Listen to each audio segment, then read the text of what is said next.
Petit audio ce soir, on va parler de comment bien choisir sa femme, comment ne pas se tromper, comment éviter les mauvais choix, les michetots, etc. Enfin tout le tralala quoi, et comment trouver une partenaire de vie. Et ça fait suite à une discussion que j'ai eu avec un client il y a 1 heure et j'ai trouvé l'échange intéressant. Donc du coup je vais retranscrire certaines des recommandations que je lui ai faites parce que je pense que ça va vous être utile, notamment si vous cherchez une relation longue, notamment si vous avez la trentaine, la quarantaine, que vous avez envie de construire quelque chose avec quelqu'un.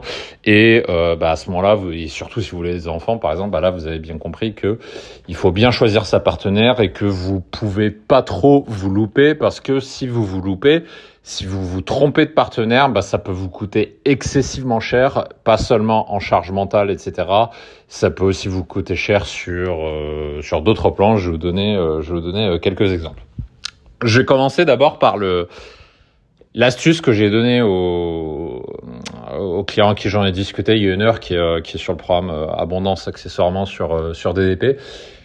Je vais vous dire tout de suite le meilleur moyen de savoir qui vous avez en face de vous, parce que c'est excessivement important de savoir ça pour savoir si la personne que vous avez en face de vous est une potentielle partenaire de vie ou pas. La meilleure façon de le savoir, c'est de voir comment la personne réagit quand il y a un problème, quand il y a une situation difficile qui peut être résolue de plusieurs façons. Comment réagit la personne ? Je vais vous donner un exemple à titre personnel qui m'est arrivé et pourquoi j'avais arrêté de voir une femme qui pourtant au début me plaisait beaucoup à cause de ça. Donc c'était en Pologne. J'avais rencontré une femme sur Tinder, comme d'hab. Vous êtes chez DDP, donc vous savez que les sites de rencontres, tout passe par là. Et on devait se voir une première fois, puis au début, elle m'avait mis un râteau, un lapin 20 minutes avant, en disant en fait je vais pas venir et tout. Ça m'a pété les couilles et du coup on s'est un peu pris la tête et après on s'est pas écrit pendant un moment. Et puis ensuite elle m'a relancé sur Instagram avec les techniques que je vous apprends sur DDP. Et que vous apprenez à maîtriser notamment avec les personnes de l'équipe qui vous apprennent à construire votre Instagram et à le manier, parce que encore une fois je ne dirai jamais assez à quel point Instagram est un outil puissant pour ça. Et de fil en aiguille, c'est comme ça que j'ai vu cette personne. Et dès le début, en fait c'était gros coup de cœur, c'est-à-dire c'était tout ce que j'aime. Sur tous les plans, c'est-à-dire que ce soit physique ou mental, était un petit peu timide, des jolis yeux, grande brune, etc., taille fine, enfin tout ce qui va bien quoi. Donc au début gros coup de cœur, ça s'est super bien passé et puis on a continué à se voir pendant plusieurs semaines et assez rapidement, au bout de 6 ou 7 dates, on s'est quand même vu un paquet de fois. En fait, elle m'a pris la tête sur des détails, mais en fait, c'est des détails qui montrent la réalité, le vrai visage de la personne et surtout comment va réagir cette personne le jour où vous avez un problème avec elle. Parce que ça, c'est important de comprendre ça. Si vous vous mettez en couple, il arrivera forcément un jour ou l'autre où vous rencontrerez un problème. Et là, comment va réagir la personne ? Ça conditionnera toute la suite. Exemple très simple. Tout con. Vraiment, tout se joue à des détails. Mais c'est vraiment dans ce genre de détails, vous voyez. On était au café. Et j'avais la flemme d'aller commander le café. Donc du coup, je lui dis, est-ce que tu peux aller nous ramener tous les deux le café ? Et elle a dit non. Je dis, quoi ? J'ai dit quelque chose qui fallait pas. Elle a dit non mais je suis pas à tes ordres, je suis pas machin, c'est tu veux un café, tu vas le chercher. What ? OK. Et sort ça en plein milieu, sans raison. On s'est pas du tout engueulé, ça allait bien. Puis d'un coup elle me balance ça et encore une fois pour ceux qui vont dire ouais mais Mike des fois t'es arrogant machin. Non. Je parlais normalement. Il y avait rien de formel. Enfin vraiment c'était sorti ça comme ça d'un coup, je suis fait what the fuck. Et en fait, on s'est pris la tête pendant 10 minutes là-dessus. Et in fine, parce qu'en fait, c'était une personne extrêmement têtue, et c'est la première fois où j'ai vu ça. En fait, in fine, il a fallu que j'aille chercher non seulement mon café, mais en plus aussi le sien.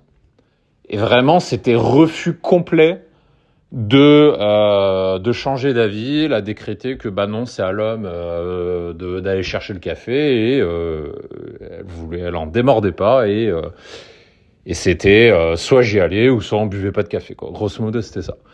Et on s'est pris la tête pendant 10 minutes là-dessus. Et encore une fois, ça a l'air d'être un détail, mais ce que je veux vous dire, c'est regardez, vous avez une dispute comme ça pendant 10 minutes pour une histoire de café.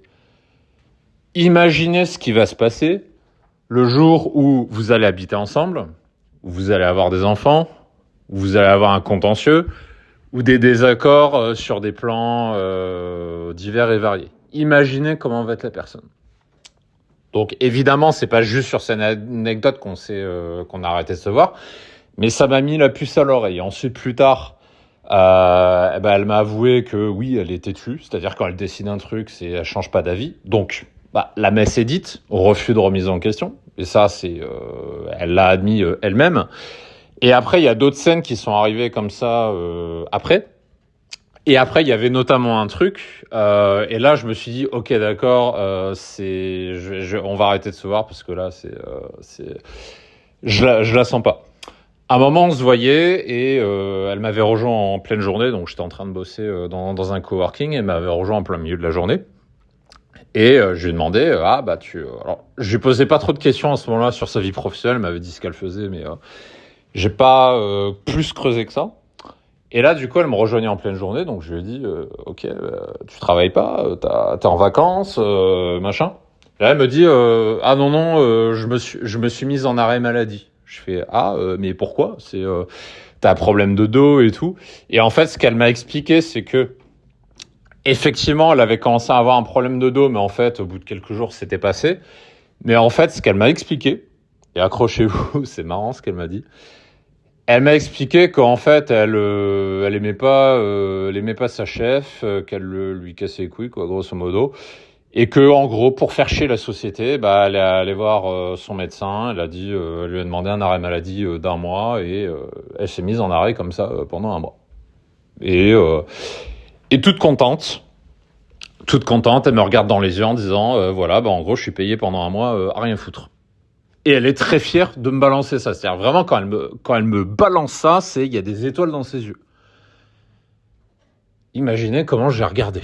Parce que elle avait des étoiles dans les yeux. Mais moi, je lui ai dit, mais qu'est-ce que c'est que ça, quoi? C'est à l'inverse de mes valeurs. Inventer un truc comme ça pour se mettre en arrêt maladie, ça veut dire que la personne vous avait dit texto, yeux dans les yeux, qu'elle est prête à mentir pour en tirer un bénéfice personnel. Et elle vient de le dire. Et en plus, non seulement elle l'a dit, mais en plus elle en est fière. Ce qui est encore pire. Parce qu'il y a déjà, le dire, mais dire, il y a une énorme différence entre dire, j'ai fait ça, mais peut-être j'aurais pas dû, peut-être j'aurais pas dû, et dire la même chose, mais en être fier au point d'avoir les étoiles dans les yeux, haha, j'ai triché, je suis payé 1 mois à rien foutre.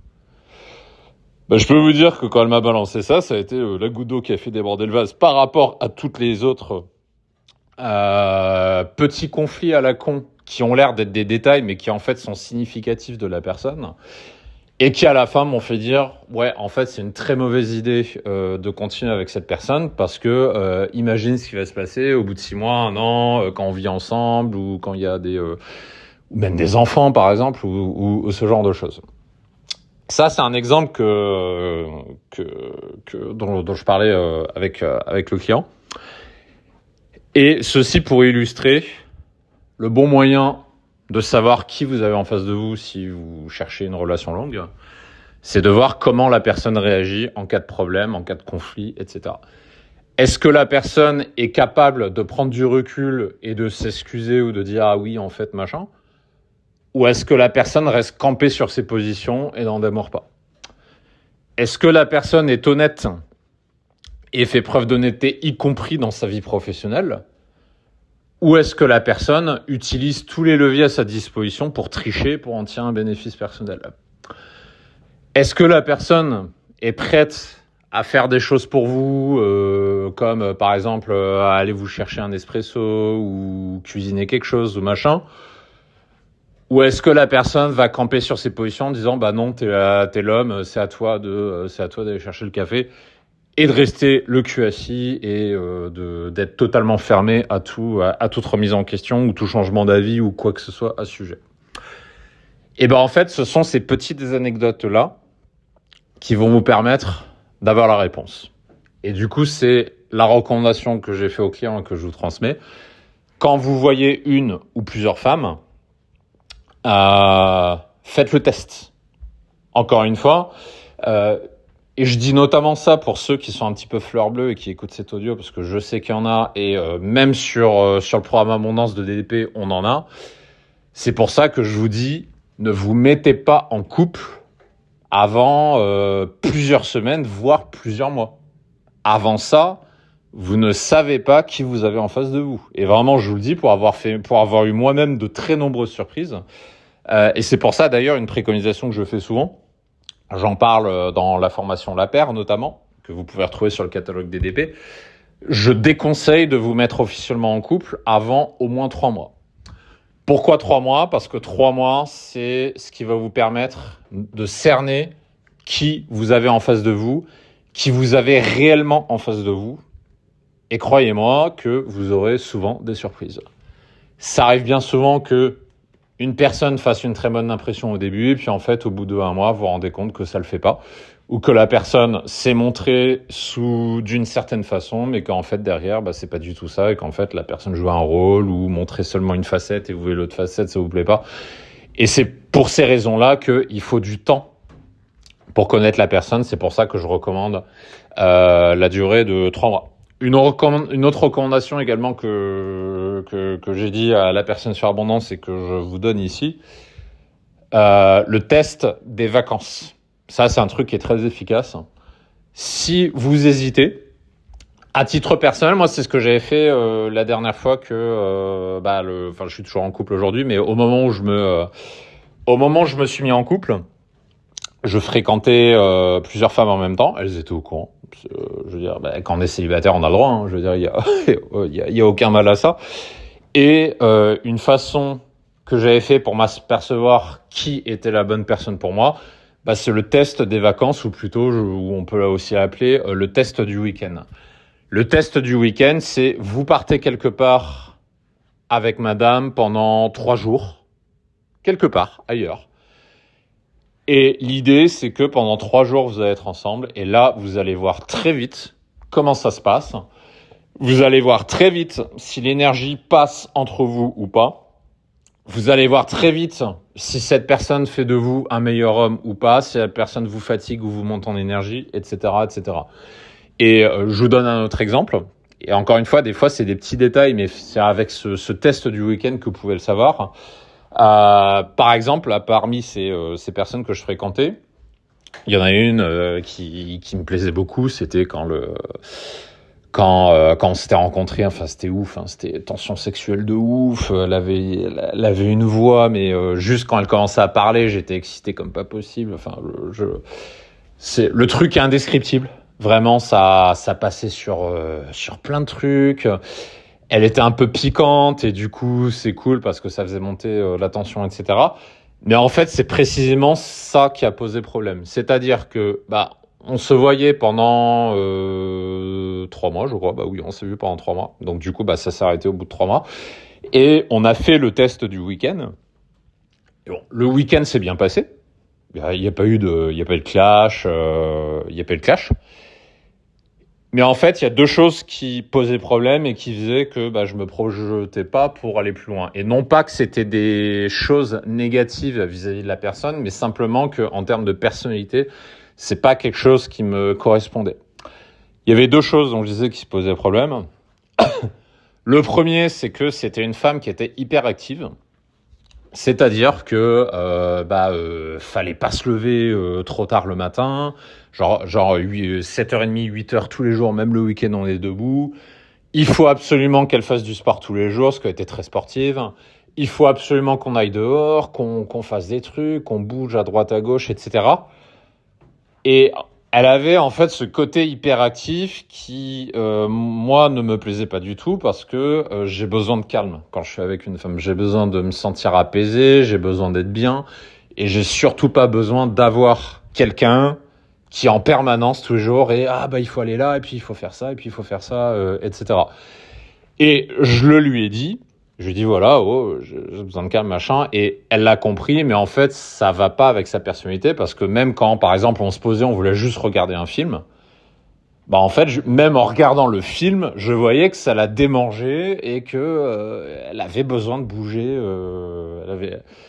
elle avait besoin de bouger. Et ça, c'était le premier chose qui posait problème, et ça, vraiment, c'était too much, quoi. Je me disais, c'est tous les jours comme ça, en fait, je vais être épuisé, ça me correspond pas. Parce qu'elle a besoin de quelqu'un qui est plus hyperactif, ce qui n'est pas mon cas. Et la deuxième chose qui posait problème, c'est au niveau du caractère, c'est-à-dire que ce que je trouvais attirant au début devenait épuisant après. Ce deuxième point au niveau de son caractère, c'est que elle était assez... en fait, elle avait une personnalité très proche de la mienne, c'est-à-dire qu'elle était assez rouge, rentre-dedans, directe, piquante.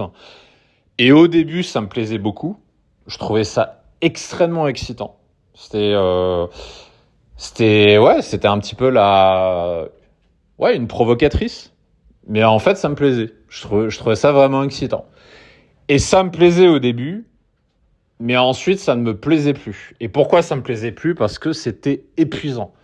Ça voulait dire que très facilement, ça montait dans les tours. Alors, contrairement à la personne d'avant, elle n'était pas têtue, elle savait se remettre en question, donc ça, c'était cool, donc ça se passait bien. Mais en fait, ce que ça voulait dire, c'est qu'au quotidien, c'était fatigant. Et là, je me rendais compte qu'en termes de compatibilité, en fait, ça ne matchait pas sur le long terme. Et non pas que ce soit de sa faute ou de la mienne, mais simplement que, en termes de matching de personnalité, ce qui marchait au début ne marchait plus ensuite. Et ça, c'est la différence entre une relation courte et une relation longue. C'est pour ça qu'il y a des relations courtes qui se passent très bien, mais qui n'ont pas pour objet de devenir des relations de long terme. Et c'est comme ça. Et c'est pas la faute de l'un ou de l'autre, c'est juste la vie. Et il y a que le temps qui permet de savoir ça. Donc c'est pour ça, c'est la troisième recommandation, et je terminerai là-dessus. Ne vous mettez pas en couple trop rapidement. Ne faites pas la bêtise de vous mettre en couple ou de vous considérer comme en couple au bout de 2-3 semaines. Ça, c'est une énorme erreur.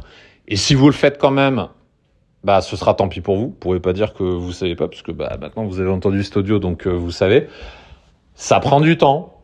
Et de mon expérience, et croyez-moi, je vous le dis pour m'être planté de nombreuses fois, et surtout pour avoir vu des milliers d'autres mecs se planter eux aussi, cette recommandation-là, c'est ne vous mettez pas en couple avant d'avoir fréquenté la personne pendant au moins 2-3 mois. Si vous mettez avant, en fait, vous êtes juste avec une inconnue et vous avez 90-95% de chances de vous prendre une grosse désillusion dans les semaines qui vont suivre. Parce que c'est là que vous allez voir la personne que vous avez en face de vous et vous allez vous rendre compte que c'est peut-être pas forcément ce que vous pensez. Donc, moralité, donnez-vous le temps. Et c'est aussi la raison pour laquelle être dans l'abondance, c'est quelque chose qui va vous aider là-dessus, parce que le fait d'avoir plusieurs possibilités en même temps fait que vous allez pouvoir affiner votre choix. Vous n'allez pas vous ruer sur la première qui va vous dire oui. Vous allez attendre, vous allez patienter, vous allez fréquenter différentes personnes. Et à ce moment-là, vous allez pouvoir voir, sentir avec qui ça fit le plus. Et à ce moment-là, vous saurez que votre choix, que c'est le bon. Et derrière, c'est ce qui vous apporte d'une relation durable dans le temps. Voilà ce que je vais vous partager. Dites-moi en commentaire si ça vous est utile, si vous voulez que je vous en refasse d'autres sur ce même sujet. N'hésitez pas à me le dire et j'en ferai à l'occasion.